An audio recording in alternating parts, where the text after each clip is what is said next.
আমাদের এলাকায় একটা হাজি সাহেব হজ করতে যাবে, তো বড় রকমের লোককে খানা দিয়েছে, এরকম একটা জলসার সভা করেছেন। যারা পয়সা লাগলো, তা আমি গিয়ে ওয়াজ করতে করতে ফট করে আমার একটা কথা বেরিয়ে গেছে।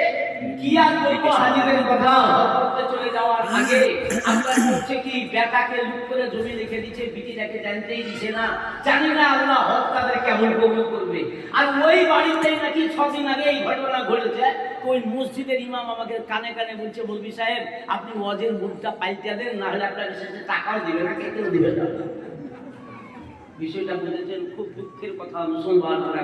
কিসের ফতোয়া দিব? 5 ওয়াক্ত নামাজ পড়ছি, হালাল খেতে শিখলাম না। 5 ওয়াক্ত নামাজ পড়ছি, আপনার হকের পায়মাল করে গেলাম, আর কাবা বাইতুল্লাহ তওয়াফ করে এলাম। নিজের বিবেককে জিজ্ঞেস করি, ফায়সালা কোন মৌলভী মাওলানা মুফতি সাহেবরা